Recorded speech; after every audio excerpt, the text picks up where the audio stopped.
Hello everyone, welcome to true IAS and PCS. हम लोग बात कर रहे थे, एक बेसिक तरीके से इंट्रोडक्शन हमने डिस्कस कर लिया था कि 5 ईयर प्लान का सिनेरियो कैसा होता है। जो 5 ईयर प्लान हमारे देश में आते हैं वो किन परिस्थितियों में आते हैं।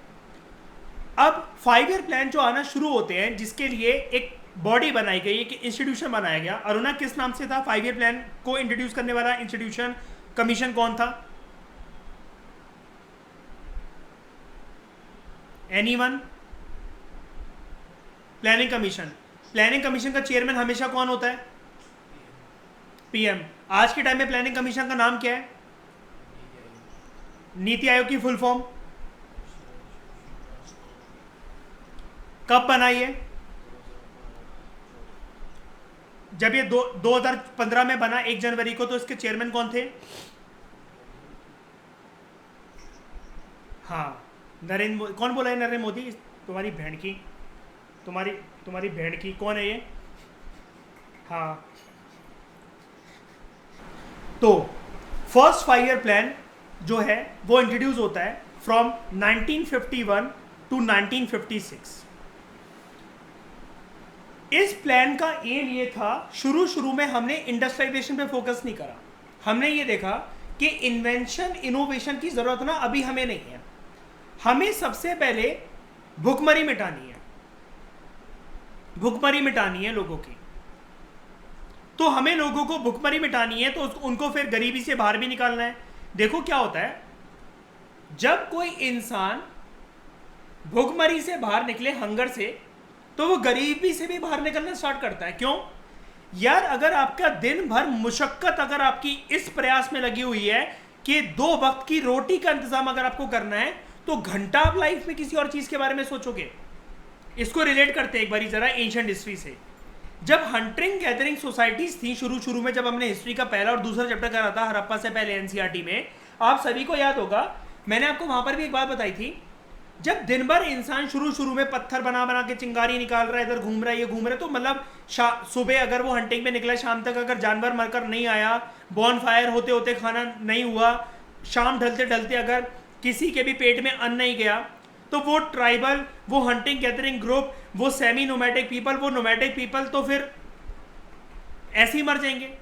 लेकिन वो लाइफ में उस जमाने में कुछ और एक्टिविटी क्यों नहीं कर सकते थे? बिकॉज जब रोजमर्रा की जिंदगी इसी बात के ऊपर डिपेंडेंट है कि भैया पैदा हुआ और भागो खाने के लिए, और मरते मरते ऐसे ही मर गए। हंटिंग करने गए, कभी शेर पकड़ कर खा गया, बूढ़े हुए तो पता चला कोई नहीं मिला, तो अपने लोग ही पकड़ कर खा गए। कैनाबलिज्म भी तो होता है कई सारी ट्राइबल सोसाइटीज के अंदर, के नहीं होता है? बताओ, आप लोगों ने सुना होगा, इंसान स्पीशी जब सेम स्पीशी को खा जाए। लेकिन खैर चलो, कैनाबलिज्म के कंसेप्ट को हटाकर मुझे एक बात बता दो, जब आपकी मुशक्कत इसी बात में लगी रहेगी कि आपको रोटी कमानी है, तो बड़े बड़े ख्वाब, बड़े बड़े एम, करोड़पति बनने का सपना, ये बनने का सपना, देश पे कब्जा करने का सपना, कभी सोच सकते हो? नहीं सोच पाओगे। अब हुआ क्या था, मैं बताना क्या चाह रहा हूं, ध्यान से समझना सब लोग। आप लोगों के लिए ये चीज ना बहुत नहीं हो सकती है, लेकिन अगर ये जो आर्ग्यूमेंट मैं बताने जा रहा हूं, beyond NCERT and beyond any standard book, ये आपको मार्क्स बहुत अच्छे दिलवाएगी। क्योंकि किसी भी 5 ईयर प्लान में दोस्तों कुछ भी बातें लिखा हो, आपको नंबर मिल जाते हैं। थोड़े थोड़े 19-20 का फर्क होकर नंबर मिल जाएंगे। फर्स्ट 5 ईयर प्लान में कभी किसी को पूरे मार्क्स नहीं मिलते अगर एक क्वेश्चन कहीं पर आ जाता है या इंटरव्यू में पूछ लिया जाता है। इसका एक रीजन होता है, लोग ठोस चीज नहीं जानते। ये वाली बात जो मैं आपसे बोलने जा रहा हूं, मेरे ग्रैंडपा ने, नाना जी ने मुझे बताई थी, being personal advisor of Indira Gandhi. उन्होंने ये आर्ग्यूमेंट मेरे सामने पेश करा था। फिर मैंने इंटरनेट पे जाकर जब सर्च करा तो मुझे पता लगा, अच्छा ये इन्होंने मुझे ये ब्रीफली समझाया, मैंने डिटेल में इसके बारे में पढ़ा, मैंने कहा अच्छा ये सिचुएशन थी, इसलिए फर्स्ट 5 ईयर प्लान में हमने इंडस्ट्रियलाइजेशन पे फोकस नहीं करा। जानते हैं उसका रीजन क्या? छोड़ो उसको, ये जो टेक्स्ट लिखा हुआ है एक मिनट के लिए इसको भूल जाओ, जो मैं इधर लिख रहा हूं उस पर फोकस कर रहा हूं। देखो होता क्या है, हमारे सामने दिक्कत पता क्या थी? हमारे सामने दिक्कत ये थी, हमारा देश 15 अगस्त 1947 को आजाद होता है।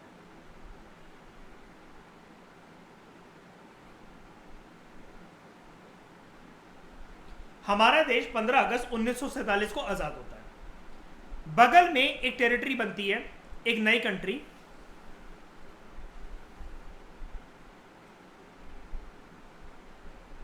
पाकिस्तान। ओके, सिचुएशन क्या थी? आप कहोगे कि फर्स्ट 5 ईयर प्लान में एग्रीकल्चर पे फोकस क्यों करा गया, इरिगेशन पे फोकस क्यों करा गया? लॉर्ड लुई माउंटबेटन जब थे, देश आजाद हो रहा था, संविधान जब बन रहा था, तब खेती बाड़ी समझ में नहीं आ रही थी। 15 अगस्त 1947 को तो देश आजाद हो गया था, तब एग्रीकल्चर पे फोकस नहीं करा। अब 5 ईयर प्लान आ गया 1951 में, 47, 48, 49, 50, 51, 5 साल तक मरवा रहे थे अपनी। तब कहां गया था एग्रीकल्चर का सिनेरियो? तब फोकस नहीं कर पाए। जो जिस टाइम पर प्लान इंट्रोड्यूस हुआ, प्लानिंग कमीशन ने बोल दिया भुखमरी मिटानी है, गरीबी हटानी है, तब जाके ध्यान आया? नहीं, लीडर्स की गलती नहीं थी इसके अंदर, लीडर्स की गलती नहीं थी। हुआ क्या था, सिचुएशन समझो, जो मैं आपको एक यूनिक पॉइंट बताने जा रहा हूं। And do not reveal these notes to anyone. क्या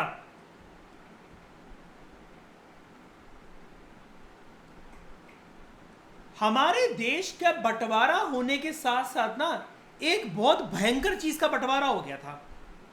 क्या? जो खेती बाड़ी वाला हिस्सा था ना, मेजर एग्रीकल्चर लैंड, वो पाकिस्तान की साइड चला गया था। अब खेत से आप जानते हो कि आता है raw material, raw material convert होता है फिनिश प्रोडक्ट में। एक छोटा सा एग्जांपल देता हूं, गेहूं, वीट खेत का हिस्सा है, फिनिश प्रोडक्ट ये कैसे बनेंगे? रॉ मटेरियल अभी ये अनप्रोसेस्ड है, गेहूं को पीस कर बनेगा आटा, और आटा अलग अलग कंपनी या बोरियों में जाकर बनेगा, आशीर्वाद का आटा, फलाना आटा, ये आटा, वो आटा, बिल्कुल ऐसे ही होगा। रॉ मटेरियल पाकिस्तान की साइड चले गए थे, यानी कि एग्रीकल्चर लैंड पाकिस्तान की साइड था, और जो इंडस्ट्रीज इन रॉ मटेरियल को फिनिश प्रोडक्ट में कन्वर्ट करती थी, वो इंडस्ट्रीज इंडिया में रह गई थी। बीच में ये पार्टीशन की दीवार, ये दरार आ गई थी। आज इससे पहले जब ये इंडिया पाकिस्तान जैसी कोई चीज नहीं थी, पूरा भारत की दशा और दशा कुछ ऐसी दिखती थी, तब ये सिचुएशन नहीं थी। लेकिन अब क्या हुआ, खेती बाड़ी चली गई उधर, और इंडस्ट्रीज जो फिर रॉ मटेरियल्स को कन्वर्ट करती थी फिनिश प्रोडक्ट में, वो ज्यादातर इंडस्ट्रीज इंडिया के पास रह गई थी। अब इसलिए हमें खुश नहीं होना चाहिए या दुखी नहीं होना चाहिए कि पाकिस्तान के पास तो लाभ ही लाभ है, फिर तो अगर उसके पास खेती बाड़ी नहीं, उसके पास इंडस्ट्री नहीं है। और पाकिस्तान को खुश नहीं होना चाहिए, अरे इंडिया क्या खिलाएगा दूसरों को, तो बेटा तेरे पास इंडस्ट्री नहीं है, उनके पास खेत नहीं है। इसलिए शुरू में दोनों ने जब अपनी जर्नी स्टार्ट करी, वो गरीबी से करी, वो भुखमरी से करी, वो अनएम्प्लॉयमेंट की सिचुएशन से करी, वो हंगर से करी, वो इग्नोरेंस से करी। लोग अनएजुकेटेड थे, इलिटरेसी बहुत ज्यादा थी। दोनों के, इंडिया और पाकिस्तान के सिचुएशन और सर्कमस्टांसेस सेम थे। उसके बाद भी कहते हैं जब किसी का पेट भरता नहीं है ना, जैसे खाना पीना जिसको मिलता नहीं है, खाना पीना नहीं मिलता तो शिक्षा नहीं मिलती, जिसको शिक्षा नहीं मिलती है ना, वो इंसान को बोला जाता है जाहिल। जाहिल जरूरी नहीं है कि 12वीं कर लिया आपने, आप गोल्ड मेडलिस्ट हो इसके उसके, तो आप जाहिल नहीं हो। पढ़ा लिखा गवार भी होता है कई इंसान तो, लेकिन जनरली ये बोला जाता है शिक्षा प्राप्त करना, सही तरीके से पढ़ना, ये एक जिंदा दिमाग की निशानी होती है। इसलिए पढ़ाई लिखाई इंट्रोड्यूस करी जाती है, उससे एनालिसिस पावर डेवलप होती है।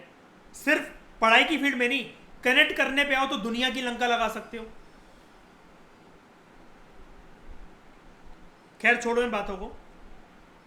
जो खेत थे वो पाकिस्तान की साइड चले गए थे, इंडस्ट्रीज यहां रह गई थी। अब मुझे एक बात बताओ, सिर्फ इंडस्ट्री के बेसिस पर क्या बाबा जी का ठुल्लू पकड़ेंगे? यहां पर हमें जरूरत थी एग्रीकल्चर लैंड की, यानी कि फूड ग्रेन्स की, यानी कि हमें लोगों की अनएम्प्लॉयमेंट की सिचुएशन को और उसके साथ जुड़ी हुई गरीबी की समस्या को मिटाना था। अगर आपको ये इतनी बात समझ में आ गई, पहले मुझे बता दो इतनी बात समझ में आ गई है कि किन परिस्थितियों में हमारा देश आजाद हुआ और पाकिस्तान बना, और दोनों के हाथ कैसे बंध गए थे। बॉर्डर जहां से खिंचा, खेती बाड़ी ज्यादातर उधर चली गई, इंडस्ट्रीज यहां रह गई थी। हमारे पास खाना नहीं था, उनके पास रॉ मटेरियल को कन्वर्ट करने के लिए इंडस्ट्रीज नहीं थी फिनिश प्रोडक्ट में। इतनी बात समझ में आ गई? हाँ कि ना? तो हुआ क्या?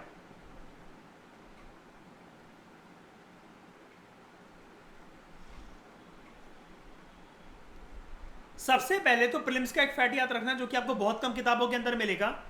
फर्स्ट 5 ईयर प्लान किसने ड्राफ्ट करा था, किसने इंट्रोड्यूस करा था? के एन राज। ये एक यंग इकोनॉमिस्ट था जिसने फर्स्ट 5 ईयर प्लान ड्राफ्ट करा था। इसने आर्ग्यू करा था कि इंडिया को अपने कदम आराम आराम से रखने चाहिए। इसका यह कहना था शुरू के 2 दशकों तक, शुरू के 20 साल तक अगर हम फास्ट रेट पर डेवलपमेंट लाने की सोचेंगे तो यह हमारे लोकतंत्र के लिए खतरा है। फर्स्ट 5 ईयर प्लान ने मेजर फोकस करा, जैसा कि मैंने अभी आपको पूरा सिचुएशन सर्कमस्टेंस समझाई, एग्रेरियन सेक्टर पे, एग्रीकल्चर सेक्टर पर, जिसके अंदर इन्वेस्टमेंट करने की बात करी गई, डैम्स में, इरिगेशन में। एग्रीकल्चर सेक्टर को बहुत ठोकर लगी थी बंटवारे के टाइम पर, और यहां पर इसको अर्जेंट अटेंशन चाहिए थी। अब एनसीईआरटी की कमी देखो, ये लाइन सिर्फ यहीं बोलकर खत्म हो गई। भाई एक्सप्लेन तो कर दे इसको। Agriculture was hit hardest by partition. कैसे और ये कैसे, यही वाली बात मैंने अभी आपको जो ऊपर मैंने समझाया मैप बनाकर, ये वही वाली बात। बहुत सारा पैसा लगाया गया लार्ज स्केल प्रोजेक्ट्स पर, स्पेशली इरिगेशन प्रोजेक्ट्स पर, क्योंकि देखो एक समस्या और आ रही थी। हमने ये देखा कि यार हर जगह ना नदियां बहुत है, Indus river system, Ganga river system. अगर हम वाटर को सही तरीके से चैनल डाइवर्सिफिकेशन उसका नहीं करेंगे ना, तो खेती बाड़ी अगर कर ले, यार एक बात मान लिया कि चावल की खेती करने के लिए पानी बहुत ज़्यादा लगता है, इसका मतलब ये थोड़ी ना टंकी जितना पानी जितना हमारे छतों पे रखा रहता है उतने चावल की खेतों को डुबा दो, उतना नीचे। और फिर पानी कोई एक जगह तो है नहीं कि पानी को बोलो यार थोड़ी देर यहाँ पर रुक जाएगा, मैं 5 मिनट में आया, तब तक तो वो पूरे गाँव को भिगा देगा। तो यहाँ पर हुआ क्या, हमने इरिगेशन पे फोकस इसलिए करा बिकॉज हमें वाटर को बचाना भी था, वाटर को सही जगह पर डाइवर्सिफाई भी करना था। और सबसे बड़ी समस्या जो कि आज तक हमारे देश में होती है, जिन रीजन्स में, जिन क्रॉपिंग सिस्टम में पानी की जरूरत नहीं है, वहां भर भर के पानी चला जाता है कभी कभार, और जहां पानी रियलिटी में चाहिए क्रॉपिंग सीजन के टाइम पर, वहां पानी की अवेलेबिलिटी नहीं होती है ना। तो आजकल नई नौटंकी क्या चलती है देश में, सुना होगा करंट अफेयर में आपने, रिवर इंटरलिंकिंग प्रोजेक्ट्स।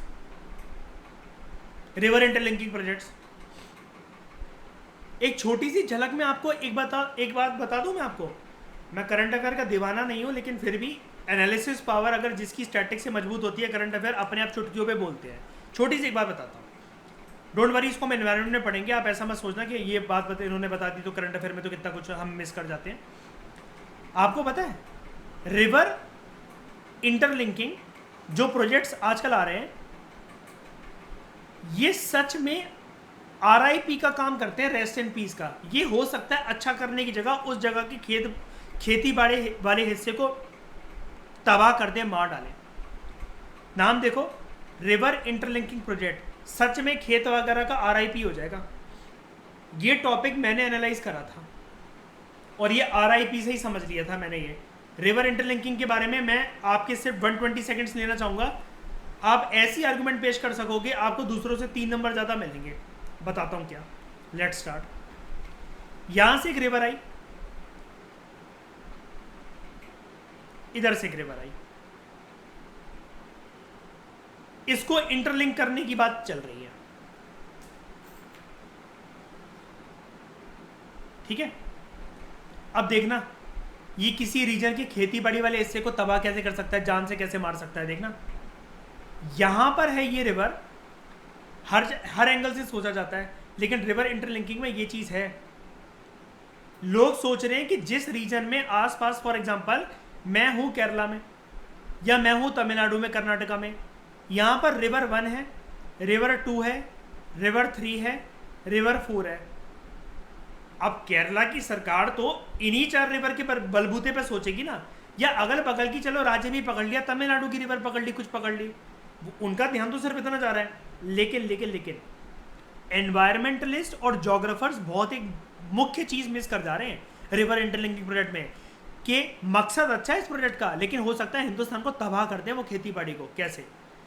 छोटा सा पॉइंट है, एक बस छोटा सा पॉइंट मेरी पकड़ में आ गया था और मैंने कहा भाई मैं ऐसा डायग्राम बनाकर ये चीज़ ज़रूर लिख कर आऊँगा कभी अगर मुझे आया ये क्वेश्चन। तो क्या इस रिवर में हो सकता है फ्रेश वाटर हो और इस रिवर में हो सकता है सलीन वाटर हो हो गया कांड।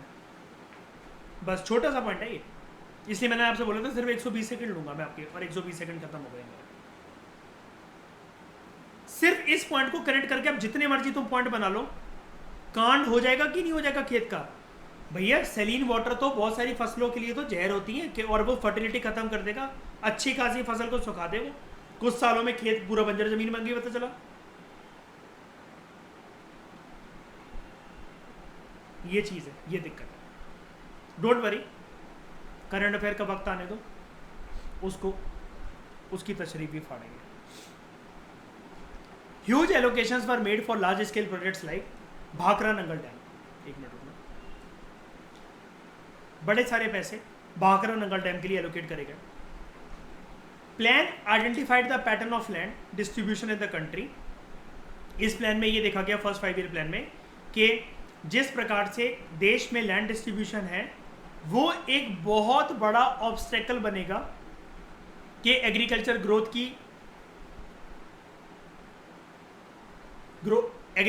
जो लेकर आनी है, उसका जो मकसद है उसके रास्ते में बहुत बड़ा ऑब्स्टेकल बनेगा लैंड डिस्ट्रीब्यूशन। तो यहां पर इसी प्लान के चलते लैंड रिफॉर्म्स की भी बात भी करी गई थी। और आप लोग मुझे बता दो, being a polity student, land reforms की बात कौन से अमेंडमेंट एक्ट में करी गई थी? कौन से अमेंडमेंट एक्ट में करी गई थी?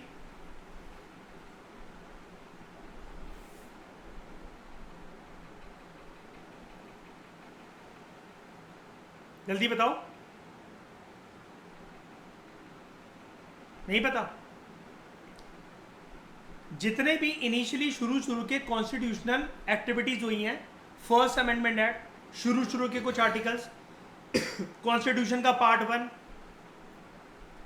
उन सब में हमने रिफॉर्म्स को बहुत ज़्यादा इंट्रोड्यूस करने की बात करी है। कभी नोटिस करके देख लेना इस बात को। पता है क्यों? देखो, होता क्या है कि जब एक बिल्डिंग बन जाती है ना, एक घर की सेटिंग धीरे धीरे कर होती है। फॉर एग्जाम्पल, अगर मैंने कर्व्ड एलईडी लगानी है ना अपनी दीवार पर, तो वह अलग अलग कमरे की दीवार पर या with in my room also मैं 4 डायरेक्शन में जाकर देखूंगा कि कहाँ पर ये सूट कर रही है। लाइटनिंग के हिसाब से, परछाई तो नहीं पड़ रही, कंफर्टेबली मैं यहाँ बैठ पाऊंगा कि नहीं बैठ पाऊंगा, मेरी बंदी और मैं रोमांस करते करते टीवी देख पाएंगे कि नहीं देख पाएंगे। बहुत सारी चीज़ों का ध्यान रखना पड़ता है। इसलिए कहना क्या चाह रहा हूँ, देश तो आज़ाद हो गया, ये जितनी भी प्रक्रिया चल रही थी, संविधान भी बन गया, लागू भी हो गया। फर्स्ट 5 ईयर प्लान की जो नींव थी फ्यूचरिस्टिक थी, आने वाले 5 साल तक उसका मेजर एम था। लेकिन हर साल, जैसा कि मैंने आपको बताया था, बजट भी तो आता था।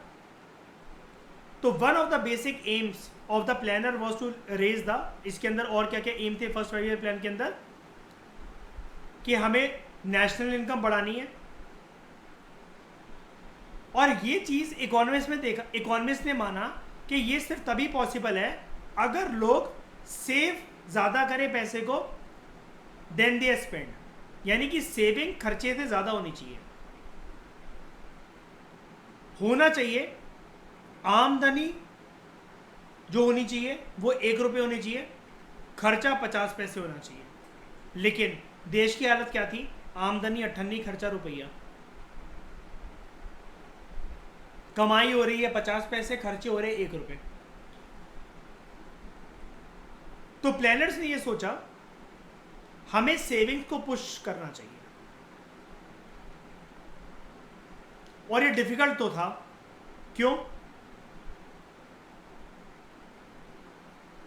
देश में एक तो बेरोजगारी की समस्या बहुत ज्यादा थी आजादी के टाइम पर, काफी टाइम तक रही है, ये वाली बात आप जानते भी हो। एम्प्लॉयबल पीपल की संख्या बहुत कम थी। लोगों की सेविंग हालांकि थर्ड 5 ईयर प्लान के आसपास बढ़ती भी है।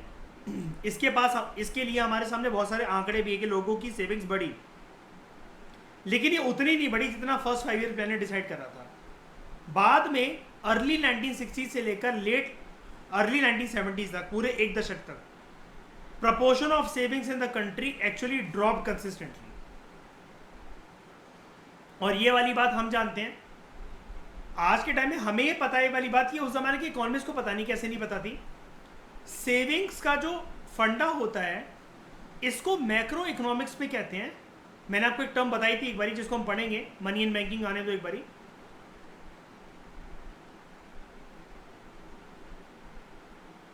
थ्रिफ्टीनेस। थ्रिफ्टीनेस का वैसे दोस्तों मतलब होता है कंजूसी। ऑब्वियसली बात है, सेविंग एक प्रकार की कंजूसी तो है। जो पर्सन एक एक रुपया हर जगह से बचाता रहता है, यहाँ से बचा लिए, वहां से बचा लिए, कर लिए, वो कर लिए, ये सेविंग ही तो है। और सेविंग एक प्रकार से कंजूसी होती है कि भैया बंदा कंजूस है, मोमोज खाने का मन कर रहा है, फिर भी छोड़ो यार, बचा लेता हूँ पैसे, कर लेता हूँ, वो कर लेता हूँ। बट सेविंग ना करके आज तक किसी इकोनॉमी का कुछ नहीं हो पाया, किसी फैमिली का कुछ नहीं हो पाया, किसी बंदे का भी कुछ नहीं हो पाता है। आप जितना मर्जी पैसा जोड़ लो अपना मन मार मार के, अगर आप पैसा घुमाना नहीं जानते हो ना, रोटेट नहीं करना जानते हो ना, तो वो पैसा भी बेकार है, वो पैसा भी बेकार है।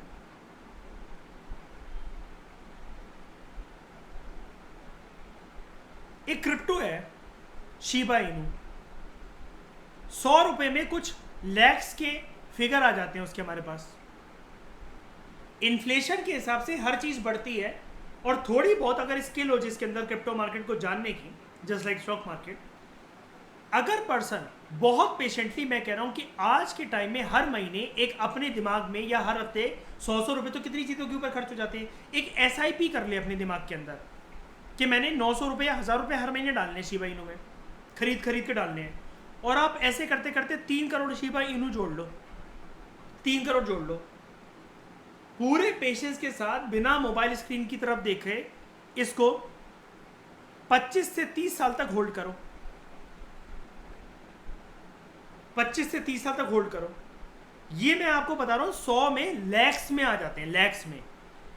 ये इन्फ्लेशन के हिसाब से पक्का कभी ना कभी तो 1 रुपए का होगा, और आपके पास 3 करोड़ होल्डिंग है। मिनिमम कह रहे हैं कि हम 1 रुपए का होगा। अब इमेजिन करके देख लो, मिनिमम 1 रुपए का कह रहे हैं और मैक्सिमम सोचो जरा 21 रुपए, 30 रुपए, 50 रुपए का हो जाए तो आपकी जिंदगी तो वैसे ही आराम से निकलेगी, कोई टेंशन नहीं। पैसे को कहने का मतलब ये है कि सेविंग की मदद से आज से कोई इकोनॉमी रिकवर नहीं कर पाई, ना कोई इंडिविजुअल अपने आप को संभाल पाता है, ना कोई फैमिली संभाल पाती है। लोग करते हैं सेविंग का करते हैं बैंक के अंदर। बैंक का जो इंटरेस्ट रेट आपको मिलता है आपकी सेविंग के ऊपर, वो इन्फ्लेशन को, महंगाई को कभी बीट नहीं कर पाता। महंगाई आपको पता है इन्फ्लेशन ज़्यादा रेट से बढ़ती है, बैंक की सेविंग जो हमें मिलती है वो बहुत कम मिलती है। FD is a burst option. तो करना क्या चाहिए? Either person should invest in assets और इन पेपर एसेट्स, या तो म्यूचुअल फंड्स बाय करो या कुछ सोना चांदी खरीद लो। FD is a very bad option. और सिर्फ सेविंग अकाउंट में पैसा रखना वो भी मूर्खों की निशानी होती है। Your money should rotate. आपको यह पता होना चाहिए कि आपके 10 से 15 हज़ार रुपए मंथ के एंड में 35 to 40,000 कैसे बनेंगे। सेकेंड 5 ईयर प्लान की बात करते हैं, rapid industrialization. Second 5 year plan ने ज्यादातर फोकस करा हैवी इंडस्ट्रीज पर। अब यहां से बात शुरू हो गई हैवी इंडस्ट्रीज की। इसको इकोनॉमिस्ट ऑफ प्लैनेट्स की टीम ने, जो कि काम कर रहे थे एक इकोनॉमिस्ट की अध्यक्षता में, इनका नाम आपने अक्सर प्रिपरेशन के अंदर स्कूल लेवल में या कहीं ना कहीं करंट अफेयर में सुना होगा, PC महालानोबिस। पूरा नाम प्रसन्नता Chandra Mahalanobis. First 5 year plan के अंदर हमने देखा था कि इकोनॉमिस्ट ने कहा था कि हमें पेशेंस के साथ चलना चाहिए, आराम से चलो वरना लोकतंत्र को खतरा हो जाएगा। सेकेंड 5 ईयर प्लान में क्विक स्ट्रक्चरल ट्रांसफॉर्मेशन की बात करी गई कि जितने पॉसिबल डायरेक्शन में चेंजेस हो सकते हैं वो कर दो। क्यों? अब आप कहोगे ये वाले जो इकोनॉमी सेकेंड 5 ईयर प्लान में हमारे लीडर्स फर्स्ट 5 ईयर प्लान के कसमे बातों से नहीं मुकर गए, तो मैं ये कहूँगा देखो वो वाली जो इकोनॉमिस्ट की टीम थी वो किएन राज की थी, किएन राज की थी। ये देखो, एक मिनट रुकना, ये इनकी टीम थी। लेकिन पीसी महालानोबिस की टीम ये चाहती थी कि इतना धीरे धीरे चलने के लिए हमारे पास टाइम नहीं है। गाड़ी स्टार्ट हुई और खींचते ही उसको 5th गियर पर डाल दो, ये इनकी टीम का मानना था। ये प्लान फाइनलाइज हो पाता उससे पहले कांग्रेस पार्टी ने अपना एक सेशन रखा मद्रास के पास अवधि में, जिसको अवधि सेशन बोला जाता है कांग्रेस का। और कांग्रेस ने इस सेशन में एक इंपॉर्टेंट रेजोल्यूशन पास कर दिया। कांग्रेस ने बोला कि हमारा जो गोल है वो सोशलिस्ट पैटर्न ऑफ सोसाइटी है, और ये सेकेंड 5 ईयर प्लान में रिफ्लेक्ट भी हुआ। सरकार ने डोमेस्टिक इंडस्ट्रीज को प्रोटेक्ट करने के लिए tariff and quota system introduce करा।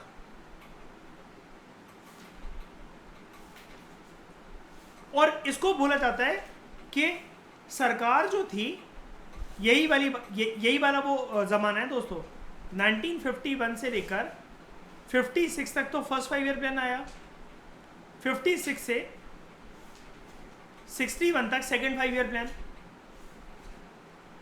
ये जो सेकेंड 5 ईयर प्लान था ना, यही वो ज़माना है जब सरकार ने डिसाइड ये करा कि टैरिफ को इंट्रोड्यूस करके, आपको ये वाली बात शायद से समझ में ना आई हो, ये जो लाइन है कि गवर्नमेंट ने यहाँ पर टैरिफ इंट्रोड्यूस करे अपने डोमेस्टिक इंडस्ट्रीज को प्रोटेक्ट करने के लिए। किससे? फॉरेन कंपटीशन से। यही वो टाइम है, ध्यान से मेरी बात सुनना, कानों के पट खोलकर, यही वो टाइम है जब सरकार ने इकोनॉमी के दरवाजे बंद कर दिए और ये दरवाजे जाकर ओपन होते हैं। ये दरवाजे जाकर ओपन होते हैं 1991 में। बंद कब करें? 1956 में। और हमारी इकोनॉमी को सरकार ने इस टाइम पर, गलती हो गई सरकार से वैसे तो बहुत बड़ी, क्लोज्ड इकोनॉमी बना दिया। बाद में करना क्या पड़ा? जब भिखमंगे हो गए, वर्ल्ड बैंक IMF के पास जाना ही पड़ा 1991 में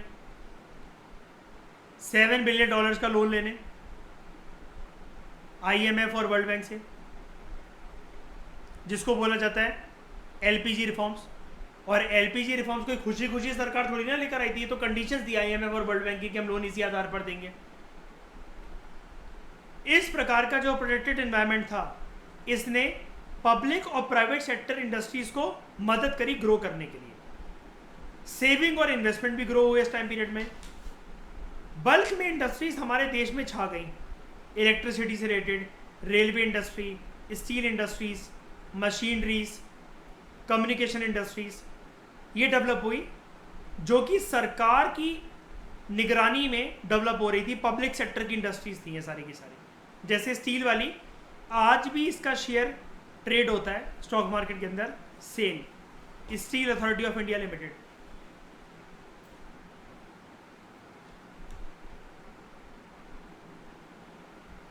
ये जो सरकार ने एकदम से इंडस्ट्रियलाइजेशन की हवा को पुश करने की जो कोशिश करी, ये इंडिया की डेवलपमेंट में एक टर्निंग पॉइंट था। शुरू में जब शॉर्ट टर्म में लोगों को कुछ चीजें फायदा पहुंचाने लगती है ना, तो इंसान सोचता है मेरी पूरी जिंदगी ऐसी ही चलेगी, वाह यार मैं तो मतलब अरबों खरबों में खेल रहा हूँ और मेरी जीवन की नैया तो अब यार बहुत अच्छी तरीके से चलेगी। मैं ये मानता हूँ इंसान को हमेशा फ्यूचरिस्टिक होना चाहिए। उसको ये नहीं सोचना चाहिए कि आज अगर खुशी आ गई तो अब कल क्या है। खुशी और मज़े वो एक ऐसी चीज़ होती है कि इट इज़ नॉट लाइक कि मज़े 20s में होने चाहिए, 30s में होने चाहिए, 40s में होने चाहिए। नहीं भाई, इंसानी शरीर में जन्म लिया है, मेहनत साइमल्टेनियसली चलनी चाहिए। मज़े लाइफ टाइम होते हैं। मज़े कॉलेज में, स्कूल में, इस एज में, इस ज़माने में ऐसे नहीं होते हैं। मज़े होते हैं रोज़, हर घंटे, हर एक मिनट, जिसके पीछे आपकी हर एक घंटे, हर एक मिनट मेहनत भी साइमल्टेनियसली चल रही होती है। यानी कि बार बार इन्वेस्टमेंट करते करते पर्सन की जीवन की नैया चलती रहती है। सिमिलर प्रकार से बताना ये चाह रहा हूं कि इकोनॉमी भी ऐसे ही बिहेव करती है। शॉर्ट टर्म में अगर रिजल्ट अच्छे मिलने लग गए, अब आपको ये देखकर लग रहा होगा ये वाला पैराग्राफ, तो दिक्कत क्या थी? सरकार ने सही तो करा इकोनॉमी के दरवाजे बंद करके, तो अगर सही करा था तो ये 1991 का जो फेज जो आप ऑलरेडी फ्यूचर में जानते हो, फिर ये हुआ क्यों? फिर ये क्यों हुआ अगर सब कुछ इतना ही अच्छा चल रहा था तो? हिंदुस्तान का आदमी शुरू से ही ऐसा रहता है, पता है, शॉर्ट टर्म की खुशी को देखकर ऐसे उछलेगा, ऐसे अपने तेवर बदलेगा कि भैया अब मैं ही हूं जो हूं। विष्णु जी अगली बार मुझे ही तो अपॉइंट कर रहे हैं भगवान बनने के लिए, और फिर 2 मिनट में औकात जड़ जाती है उसकी। It however had its problem as well, इसकी एक दिक्कतें भी थी। क्या थी? मैंने बोला था ना, अच्छे दिन की एक बुरी बात होती है, बेचारे चले जाते हैं, और बुरे दिन की एक अच्छी बात होती है कि वो भी चले जाते हैं।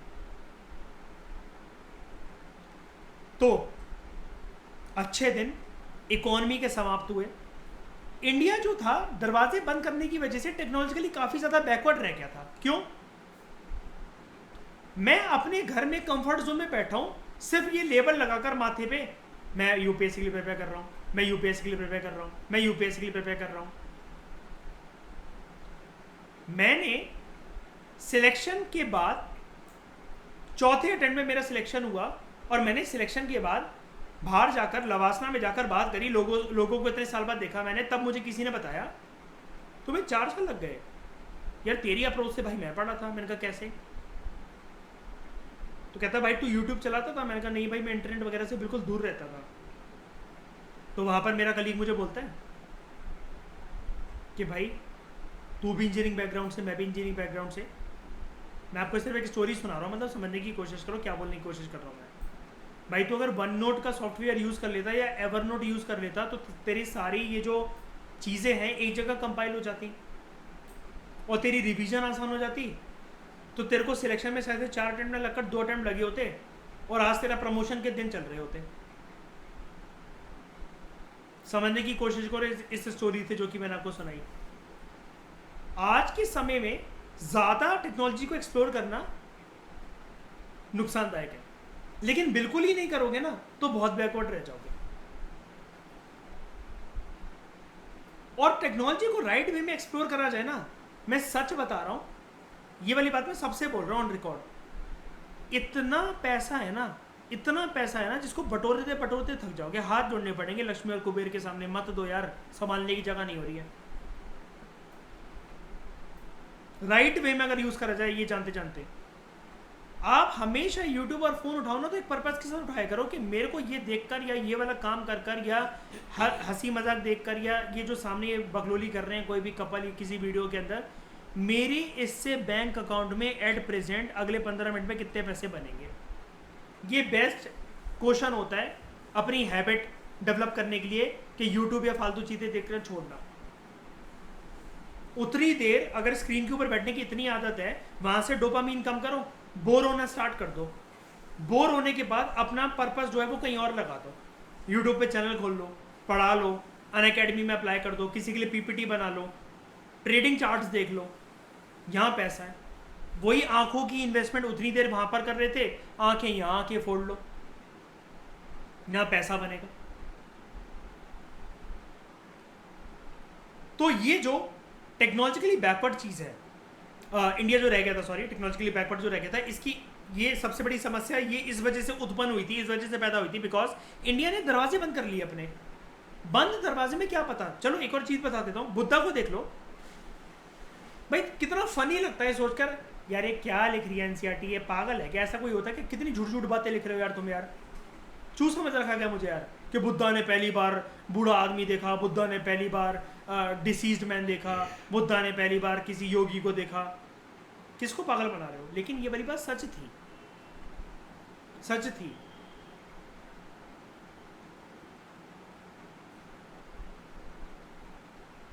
अब आने वाले बच्चे इतने एडवांस होंगे कि उनको आप कुछ भी बता दो तो वो हैरान थोड़ी ना होंगे। अब ईशा को पहली बार कोई एडल्ट कंटेंट दिखाते हो, ये क्या दिखा रहे हो, वो तो ऐसी सी हो जाएगी।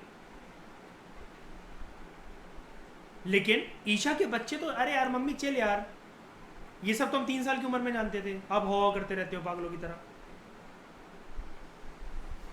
तो इंडिया एक टेक्नोलॉजिकली बैकवर्ड रह गया था, घर के अंदर ही अंदर रहते रहते। जैसे एक पर्सन घर में रहता है वो अपने आप ही खुश रहता है, लेकिन ये इस पॉइंट के ऊपर मैं पता है इतना ज़्यादा आपको फोकस क्यों कर रहा हूँ, बिकॉज ये चीज़ आपको लिखनी है। क्यों? क्योंकि भैया कोई फर्क नहीं पड़ता, 1991 में अगर तुमने दरवाजे खोल भी लिए तो तुम कितना पीछे रह गए हो ज़माने से यार, कितना पीछे रह गए हो। और ये रीज़न है कि चाइना ने आज़ादी हमारे बाद पाई थी दोस्तों, कितना बैकवर्ड था, इंडिया के बलबूते पर उसको यूएन में परमानेंट सीट हासिल हुई। लेकिन अगर आपको ये जानना है ना कि चाइना आगे क्यों है टेक्नोलॉजिकली और आज एशिया जाइंट क्यों कहते हैं चाइना को, उसका रीज़न सिर्फ इतना है कि चाइना ने हमसे 20 साल पहले 71 से लेकर 76 तक, एग्जैक्ट ईयर मैं भूल रहा हूँ, आई एम सॉरी, लेकिन 70s की डिकेड में, याद होगा अशप्रीत आपको, हमने डिस्कस करा था, यूएसए के साथ ही एक पिंग पोंग सेरेमनी करता है, टेबल टेनिस का एक मैच खेलता है और तभी अपने दरवाजे ओपन कर लेता है चाइना। तो चाइना हमसे एक्चुअली पता है, हमें इंप्रेस नहीं होना चाहिए चाइना से और घबराना नहीं चाहिए। जिसने 20 साल पहले दुनिया देख ली, फॉर एग्जाम्पल मुझसे कोई 20 साल पहले यूपीएससी प्रिपेयर कर रहा है, मैं 20 साल के बाद आया हूं, तो मैं तो नूब हुआ ना, बिल्कुल न्यू हुआ ना, मुझे तो कुछ भी नहीं पता ना। और उसका क्या है, 20 साल में वो तो उसकी उंगलियों पे लेटर नाच रहे हैं सारी किताबों के। यही चीज है कि चाइना का माल इतना ज़्यादा बढ़िया, इतनी ज़्यादा एडवांस टेक्नोलॉजी, पूरे वर्ल्ड में एक टेक्नोलॉजी का जाइंट क्यों है, 20 साल पहले घर के बाहर कदम रख के दुनियादारी को पहचान चुका है चाइना। ये रीज़न दोस्तों याद रखना, ये होता है पढ़े लिखो वाली बात करके लिख कर आना मेंस में। मैं बता नहीं सकता आपको मैंने कितने महीनों की मेहनत करी है, ये छोटी सी चीज़ जो, तो मैं तो आपको एक लाइन में बता कर जा रहा हूँ ना, ये कि चाइना ने बस अपनी इकोनॉमी के दरवाजे पहले खोल लिए थे और इंडिया ने 1991 में खोला, ये सिर्फ एक लाइन में मैं आपको बता गया। लेकिन इसके लिए मेरी बहुत हफ्तों और महीनों की मेहनत है, जो मैं इतना ईजिली आपके सामने एक लाइन में पेश कर पा रहा हूँ इसे। बिकॉज एक हैबिट मैं एक और बताता हूँ आपको, जो कि गलती मैं भी करता था इनिशियली और आप मुझसे सीख सकते हो। मेरे पास नॉलेज का भंडार बहुत रहता है। मुझे एक अटेम्प्ट अपना इस वजह से खराब करना पड़ा था अपना, सिर्फ कि मेरे आंसर कंप्लीट नहीं हो पाते थे मेंस के पेपर में। मेरे को नॉलेज को कंप्रेस करना नहीं आता था, मतलब जैसे एक सुपर एक्साइटेड मोड में नहीं कि मुझसे कुछ पूछो, हाँ हाँ मुझे पता है, जरा जरा जरा हाँ बैठ मेरी गोदी में, मैं बताता हूँ तेरे को। और यूपीएससी क्या कहता है कि जिसके लिए तुम्हें 1.5 लाख शब्द आते हैं उसको तुम्हें 150 वर्ड्स में लिखना है, जिसके लिए 2.5 लाख शब्द आते हो वो तुम्हें 250 वर्ड्स में लिखना है। ये हैबिट नहीं थी मेरे अंदर, ये मुझे 365 दिन लगे ये हैबिट डेवलप करने में। तो यहाँ पर so it had to spend precious foreign exchange to buy technology from global market. तो उसके बाद जितना भी फॉरेन एक्सचेंज पड़ा रहता था, इंडिया को वो पैसा, फॉरेन एक्सचेंज समझते हो ना, फॉरेन एक्सचेंज का मतलब फॉरेन करेंसी ही होता है, जो भी उसके पास डॉलर्स, पाउंड, येन वगैरह ये सब जो पड़े थे, ये इंडिया को खर्च करने पड़ते थे टेक्नोलॉजी ग्लोबल मार्केट से खरीदने के लिए।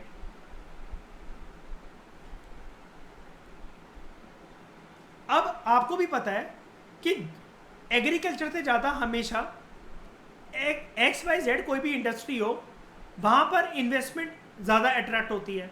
तो हमारे देश में हुआ गया, एग्रीकल्चर बहुत पीछे खिसकता चला गया, जिसकी वजह से हमारे देश में फूड शॉर्टेज की दिक्कत हो गई, बढ़ने लगी है दिक्कत। और इंडियन प्लैनेट्स को ये लगा भाई साहब अब तो हम फंस गए हैं। सेकेंड 5 ईयर प्लान में इंडस्ट्री पे फोकस करते करते और फर्स्ट 5 ईयर प्लान की लेगेसी को, जिसमें एग्रीकल्चर पे फोकस करने की बात करी गई थी, इसको बैलेंस करना अब बहुत ज़्यादा चुनौतीपूर्ण होता चला जा रहा है। इंडस्ट्री और एग्रीकल्चर साथ में बैलेंस करना इसलिए जरूरी थे, industry is equal to innovation and invention, agriculture is equal to eradication of hunger plus unemployment plus poverty. लेकिन ये अगर इंडस्ट्री और एग्रीकल्चर की बात करें तो इसको और इसको C100 पर बैलेंस करना बहुत मुश्किल था। कभी ये ऐसा ऊपर दिख रहा था, कभी ये ऐसा ऊपर दिख रहा था। हमें बनाना था इसको ऐसे कि ये इंडस्ट्री और ये एग्रीकल्चर, लेकिन ये C100 की तरह होता चला जा रहा था, बैलेंस होना बहुत मुश्किल था। और दिक्कत क्या करती, हमने अपने पैर पे कुल्हाड़ी मारकर थर्ड 5 ईयर प्लान भी कुछ ऐसा नहीं था कि बहुत यूनिक हो, ऐसा हो वैसा, वो भी सेकेंड 5 ईयर प्लान जैसे ही था।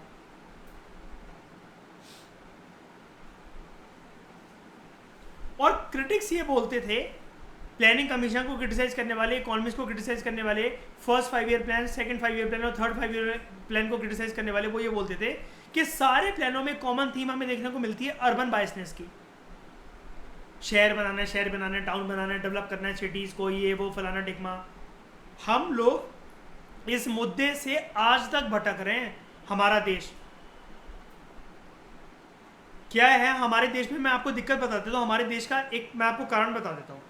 अर्बन बायस आप देख रहे हो, क्रिटिक्स भी यही बोल रहे हैं शुरू में। 1951 में प्लान आए तो आपने देखा एग्रीकल्चर पे बस एक फोकस करके। एक बात बताना, 5 साल के अंदर 51 से 56 में एग्रीकल्चर की बात करी, एक 5 ईयर प्लान में एग्रीकल्चर सुधर जाएगा? सिर्फ एक ही 5 ईयर प्लान में सुधर जाएगा? सेकेंड 5 ईयर प्लान में एकदम से तुमने इंडस्ट्रियलाइजेशन लाने की बात कर दी। भैया एग्रीकल्चर पूरा जो गोल्स थे वो पूरे हो नहीं पाए हैं, इंडस्ट्रियलाइजेशन की बात और करती। थर्ड 5 ईयर प्लान में भी अगेन इंडस्ट्रियलाइजेशन की बात करती। तो जो एग्रीकल्चर का नारा तुमने दिया था वो तो तुम भूल ही गए, और ऊपर से बड़ी बड़ी चीजें लाते जा रहे हो। यानी कि ये वही वाली बात है कि किसी ने मेरा कोर्स एनसीईआरटी लेवल से अटेंड ना करके वो ये कह रहा मैं पूनम दलाल दहिया की बुक पढ़ा दो, वहां से हम हरप्पा पढ़ लेंगे, एनसीईआरटी के हरप्पा के लेक्चर बाद में देख लेंगे। हमें बुद्धिज्म जैनिज्म पहले ऑक्सफोर्ड पब्लिकेशन से आप पढ़ा दो, उसके बाद हम आपके 6th क्लास के लेक्चर्स देख लेंगे तमिलनाडु और एनसीईआरटी के। हम बुद्धा का बर्थ बाद में जान लेंगे, पहले हमें बुद्धा के सारे स्कूल्स कवर करवा दो, हीनायान, महायान, थेरावाड़ा। हमने दिक्कत क्या करी, घर जब बनता है ना, अगर दीवारों के अंदर लोहे की पाइप ना डलवाकर लोग प्लास्टिक की पाइप डलवाए ना, घर में जब प्लास्टर नहीं चढ़ा होता है, ईंटों में सीमेंट लगकर 15-20 दिन तक पानी मार मार के अंदर से कूलर चला चला कर सुखाया ना जाए ना, तो वो मजबूत नहीं होता घर। कितना भी सुंदर बना लोगे, कहने का मतलब ये है सीलन की दिक्कत आती रहेगी उस घर में, पपड़ियां उखड़ती रहेंगी। बारिश के दिनों में वो पानी दिखेगा दीवारों पर, चारों कोनों पर। हर महीने हर साल मरम्मत करवाते रहना उस घर की, वो समस्या कभी हल नहीं होगी। वो समस्या कभी हल नहीं होगी। क्यों? जड़ बेकार है। जिस टाइम पर वो घर पैदा हो रहा था तुमने उसकी एमसीपीसी करके रख दी। सॉल्यूशन इसका एक ही है, जैसे कि मैं हमेशा बोलता हूं, जब कोई भी चीज बेकार हो जाती है, आपकी प्रिपरेशन बेकार जा रही है, आपकी लाइफ बेकार जा रही है, कुछ भी बेकार जा रही है, जिंदगी में उस पॉइंट पर कॉमा लगाओ, सबको तोड़ो, सारे नोट्स फाड़ो, सारी चीजों को साइड हटाओ एंड दोबारा अपने फाउंडेशन से स्टार्ट करो, 0 लेवल से। अब यहां पर इकोनॉमी के कंटेक्स्ट में इसको इस बात को जोड़कर बताएं, 0 लेवल क्या?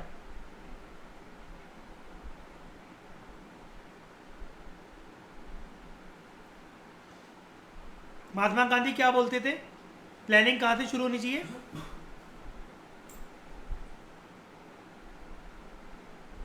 Decentralise level. और डिसेंट्रलाइज लेवल मतलब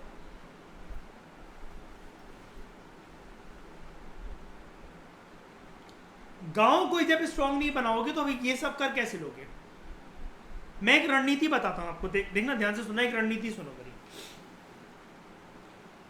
मैंने बींगा प्रधानमंत्री और मेरे मंत्रिमंडल ने हाथ जोड़ लिए लोगों के सामने, सारी एशियन कंट्रीज से। हम मिसाइल वगैरह डेवलप नहीं करने वाले हैं, आप जैसा कहोगे हम आपके रास्ते पे चलेंगे, जो कहोगे हम आपकी बात मानेंगे। हम सिर्फ दोस्ती यारी में रहना चाहते हैं, हमें ना पाकिस्तान से बुलाइए ना किसी से बुलाइए। मैंने ऐसे हाथ जोड़ लिए कि भैया मैं सबसे छोटा हूं, ठीक है, मैंने ऐसे हाथ जोड़ लिए। 3 बार मैं प्रधानमंत्री रहा, फॉर एग्जाम्पल 15 साल के मैं प्रधानमंत्री रहा। अब ध्यान से सुनना, 5 से लेकर 15 साल तक रणनीति। मैं अभी तक जो पैसा जीडीपी का सैटेलाइट पर, रॉकेट्स पर, आर्मी पर, इस पर, उस पर, फॉरेन कंट्री के साथ रिलेशन बिल्ड करने पर मैं बिल्ड कर रहा था, मैंने अपने दिल पर पत्थर रखकर 15 साल के लिए अपने आप को रोक लिया। मैं बुरा बनकर रहूंगा, मैं छोटा बनकर रहूंगा, नहीं दिखानी मुझे अपनी पावरफुल आइडेंटिटी। ये सिर्फ एक भ्रम है, इल्यूजन है कि power power power power. Missile के सामने मिसाइल खड़ी हो ना तो लॉजिक ऑफ डेटरेंसी काम करता है। ये हम बीइंग अ पीएसआई स्टूडेंट जानते हैं हम सब। तुम्हारे पास भी AK-47, मेरे पास भी AK-47, दोनों की फट रही एक दूसरे से। कि किसके पिछवाड़ में मार दे, पता नहीं वो मेरे या मैं उसके। तो यहां पर क्या है, मैंने जो जीडीपी है 15 साल की देश की जीडीपी, पूरा बजट जितना पैसा है मैंने लगा दिया उसको विलेज लेवल पर, मैंने लगा दिया उसको प्रेग्नेंट लेडीज पर, मैंने लगा दिया उसको स्कूल को वर्ल्ड क्लास इंफ्रास्ट्रक्चर बनवाने पर। पैसा तो लिमिटेड ही था देश के पास। देश के अखबार जर्नलिस्ट देखकर ये बहुत चक्के हो गए, जहां जीडीपी एजुकेशन के ऊपर 2% 3% भी खर्च नहीं करी जाती है, वो 15 25 50% तक रोटेट कर रही है। मैंने जो पहला मेरा जो टेन्योर है, फॉर एग्जांपल, मैंने 75% लगा दी हेल्थ और एजुकेशन के ऊपर, फिर मैंने हेल्थ एजुकेशन के ऊपर 75% और हेल्थ के ऊपर 25% लगा दी, फिर ऐसे करते करते मैंने वेलफेयर स्कीम्स के ऊपर लगा दी पूरी जीडीपी। मैंने सारी जगह से पैसा लाकर तितर बितर करते करते बजट जोड़ जोड़ के, भैया अगर मुझे घर पे होता है ये, घर पे अगर किसी बेटी की शादी करवानी है, जैसा अगर हर जगह पैसा घूम रहा है ना, तो वैसे जोड़कर पैसा कभी नहीं जोड़ा जाएगा। 1 साल की सैलरी बचानी ही पड़ेगी, जिसमें 90% मैं सिर्फ जोड़ूं, एफडी करवाकर, गहने बनवाकर, ये करवाकर, वो करवाकर। अब इसके बाद तुम ये देखो, मेरी छाती दोबारा चौड़ी हुई। हाँ भाई, तुम्हें क्या लगा मैं सच में छोटा हूं तुमसे? तेरी माँ की इधर आ। वो कहेंगे एकदम से ये कैसे उछलने लगा? मैं कहूंगा मैंने जिस चीज के बीज बोने थे ना, वो बो दिए। लीडर्स यही नहीं समझते हैं दोस्तों, यही नहीं समझते हैं। सिर्फ एक बार की इन्वेस्टमेंट आई है, लेकिन इसमें होगा क्या? इसमें नुकसान पता क्या है? इसमें नुकसान ये है कि इसके बाद तुम्हें कोई जानेगा नहीं कि उसने क्या करा भाई। लेकिन तुम्हारी वाह भाई, ओरिजिनली लोग तो ज्यादा प्रशंसा तुम्हारी यहां पर करेंगे, कर तुम ऐसा वो कर दो। देश की हालत देखो, सब चीजें कितनी सस्ती हो जाएंगी। स्कैंडिनेवियन कंट्रीज, जहां पर एजुकेशन और हेल्थ फ्री है, बिल्कुल बिल्कुल फ्री है। कैसे फ्री है? इसी रणनीति की वजह से। और सोचो जरा, ये मैंने बीज डाल दिए हैं, अब मैं दोबारा जैसे फोकस करता था रॉकेट्स पर, सैटेलाइट पर, दोबारा फोकस कर रहे हैं। अब देश में कोई कास्ट सिस्टम नहीं है, कोई रिजर्वेशन नहीं है, सबकी नींव मैंने रख दी है। और जो इस टाइम पर मेरे पहले टेन्योर पर जो मां प्रेग्नेंट थी ना, इनके अब जो बच्चे निकलेंगे, जो इनको फैसिलिटी मिलेगी, और जिस प्रकार से अब ये वाली जो जनरेशन निकलेगी, ये मैंने एक रॉकेट में फ्यूल भरने जैसा काम कर दिया। और उसके पीछे अब जितने भी रॉकेट निकलेंगे वो इतनी दमदार निकलेंगे। ये एक छोटी सी स्ट्रैटेजी होती है देश को चलाने की, छोटी सी स्ट्रैटेजी। एक स्ट्रैटेजी और बता देता हूं मैं तुम्हें, कभी मौका मिले कलेक्टर बनने के बाद इसको इंप्लीमेंट करना, पक्का करना। लोग तुम्हें प्रधानमंत्री बना देंगे निर्दलीय। बताता हूं कैसे। देखो, ये इंस्पिरेशन मैंने सोची थी, और सच में मुझे हिस्ट्री में इसके पीछे 1-2 लीडर्स मिल भी गए मालवा प्लेटिव के। मैं पढ़ाऊंगा उनके बारे में, नाम खिसक रहा है, लेकिन हाल ही में उनका स्टैम्प पेपर वगैरह, आजकल आपको पता ना, आज़ादी के अमृत महोत्सव पर जितने सारे लीडर्स थे, हमने सबको संबोधित करा था, सबका स्टैम्प पेपर वगैरह रिलीज करा था, जिनके नाम नहीं भी हाईलाइट होते हैं। उन्हीं में से एक लीडर के बारे में मैंने सुना। अब ये नहीं पता, मैंने विजन में करंट अफेयर पढ़ा, वो कहाँ पढ़ा, मेरी एक झलक पड़ गई थी बस ऐसे ही। क्या करो, देखो, तुम एक फंड बनाओ, एक पोर्टल बनाओ, लोगों से बोलो मैं तुम्हारा नाम रजिस्टर करूंगा या करूंगी, और जिसने ये वाला काम मेरा करा होगा ना, आज नहीं तो कल, कल नहीं तो परसों, परसों नहीं तो 5 साल बाद, 5 साल बाद नहीं तो 10 साल बाद, जब तुम्हारा नंबर आएगा, तुम्हें इसका प्रॉफिट बेनिफिट मेरी साइड से मिलेगा पक्का। करना तुम्हें क्या है, सिर्फ तुम्हारा नाम रजिस्टर हो जाएगा। उनसे बोलो तुम डेली के 1 रुपए दान करो मेरे फंड में, सिर्फ 1 रुपए डेली के। ऐसा तुम 5 साल तक करो, और इसमें तुम कम से कम देश की ऐसी जनता को, चाहे रेडी वाला हो, चाहे सब्जी वाला हो, चाहे कोई भी हो, ऐसे कम से कम तुम 100 करोड़ लोग जोड़ लो। और अब घुमाना शुरू करो अपनी साइकिल। 1 रुपए तो आ ही रहा है, 100 करोड़, 30 करोड़ से लेकर 10 करोड़ से लेकर 100 करोड़ लोग जुड़ गए। सबको घर बनवा बनवा के देते जाओ, सबको फैसिलिटी बनवा बनवा के देते जाओ, सबको इंफ्रास्ट्रक्चर बनवा बनवा के देते जाओ। इसकी एक छोटा सा टीजर, इसी स्ट्रेटजी का एक छोटा सा टीजर आर्मस्ट्रॉन्ग पामे ने इंट्रोड्यूस करा था, नॉर्थ ईस्ट का कलेक्टर। रोड बनाने के लिए सेंट्रल गवर्नमेंट ने फंडिंग देने से मना कर दिया था, सिर्फ कलेक्टेड फंड्स पर उसने रोड बना दी थी। वहां पर रस्सियों से और पता नहीं क्या कुछ समस्या थी, नदी क्रॉस कर करके लोगों को स्कूल पढ़ने जाना पड़ता था, यहाँ जाना पड़ता था, पहाड़ चढ़ने पड़ते थे, उसने रोड बनवा दी थी इस स्ट्रैटेजी से। मुझे एक बात बताओ, सबने 1-1 रुपये देना था, कोई बुरा मानेगा या कोई ये कहेगा हम देंगे नहीं? और प्रॉमिस तो कर ही रहे ना उसको कि घुमा फिरा कर ये स्ट्रैटेजी तुम्हारे पास आएगी। पैसा सोचो कितना जोड़े, कितने करोड़ लोग, और 5 साल तक लगातार। अब घुमाना शुरू करो पैसे को, and you will be a strategist. डाल दो थोड़ा पैसा स्टॉक मार्केट में, डाल दो थोड़ा पैसा म्यूचुअल फंड्स में, डाल दो थोड़ा पैसा क्रिप्टो में, डाल दो थोड़ा पैसा गोल्ड और सिल्वर में, और डाल दो थोड़ा पैसा ऐसे बिल्डिंग वगैरह बनाने में। खोल दो दिल्ली में पीजीज और उनको बोलो, आप सब्जी वाले भैया थे बेटा, कोई बात नहीं, इस बिल्डिंग में 10 फ्लोर मैंने बनवाए हैं, तुम 10 सब्जी वाले जिंदगी भर किराया खाना है इसका लो। इस देश में बहुत पैसा है, रोटेशन घुमाना जानो, दिमाग चलाना सोचो। सिर्फ एक रुपये ने, देख रहे हो कैसे क्या कर दिया इस स्ट्रैटेजी ने? कभी सोच कर देखा करो ऐसी स्ट्रैटेजीज। तुम्हें नॉर्मल चीजों से जो सरकार फैसिलिटी वगैरह प्रोवाइड करवाएगी, तुम्हें आईएएस एक ऐसा एग्जाम नहीं होता जिसमें तुम सिर्फ वो चीजें पढ़ो। रूल बुक तो फॉलो करनी ही पड़ेगी, लेकिन रूल बुक के बियॉन्ड भी कुछ कुछ रूल्स होते हैं। रूल बुक अगर हमारे देश में फॉलो होती ना, तो इंदिरा गांधी ऐसी नहीं निकाल देती फंडामेंटल राइट को, 7th फंडामेंटल राइट को, राइट टू प्रॉपर्टी से। आपको कभी कभार चीजें चेंज करने के लिए अपने अस्तित्व के बियॉन्ड सोचना पड़ता है, तब जाके दुनिया झुकती है आपके कदमों में और फटती है इस दुनिया की, जो कि फटनी भी चाहिए। PC Mahalanobis, he was a scientist, statistician, और एक स्टैटिस्टिशियन ऐसा था, ऐसा स्टैटिस्टिक्स जानता था कि इंटरनेशनल इसकी रेपुटेशन थी। ही was a founder of Indian statistical institute 1931 में। ये आर्किटेक्ट था सेकंड 5 ईयर प्लान का। He was a supporter of rapid industrialization और पब्लिक सेक्टर को डेवलप करने के लिए इसका एक एक्टिव रोल था।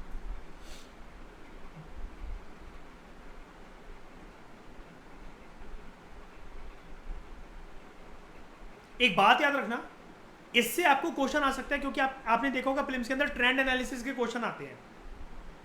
अगर हम बात करें सेक्टर, देखो ध्यान से, थोड़ा सा अपनी गर्दन को तिरछा लेटाकर, या फिर चलो आपके लिए मैं थोड़ा सा काम इजी कर देता हूँ।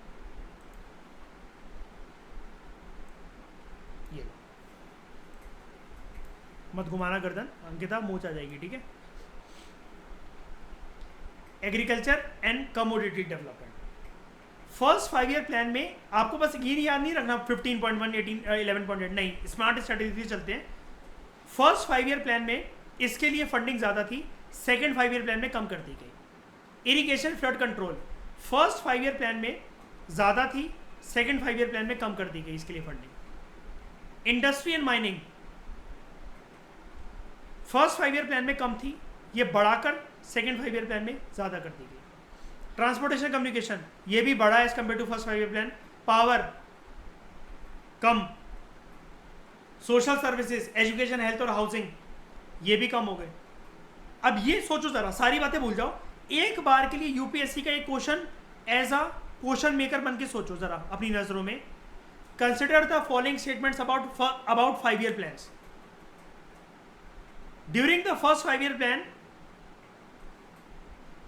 Government used to spend 22.6% on social services, ऐसा कुछ भी आ जाए। और एक स्टेटमेंट आपको दे रखी हो, सेकेंड 5 ईयर प्लान में government reduce the social service contribution in terms of education, health and housing. आप कहोगे नहीं, हो ही नहीं सकता, लॉजिकल है ये स्टेटमेंट। सेकेंड 5 ईयर प्लान में तो हमारे देश में ज़रूरत थी, ट्रांसफर डेस्टिनी का नारा था कि पॉवर्टी, हंगर, इग्नोरेंस, इन सबको रिमूव करना है, तो ये एलोकेशन कम कैसे करी जा सकती है? करी थी। और मिसलेनियस में जो भी खर्चा बेफिजूली हो रही थी उसको भी कम कर दिया गया था। अब देखो यही होता है। मैंने आपको ये वाली बात क्यों बताई? आपको लग रहा होगा ये ज्ञानबाजी आपने हमसे क्यों करी थी ये?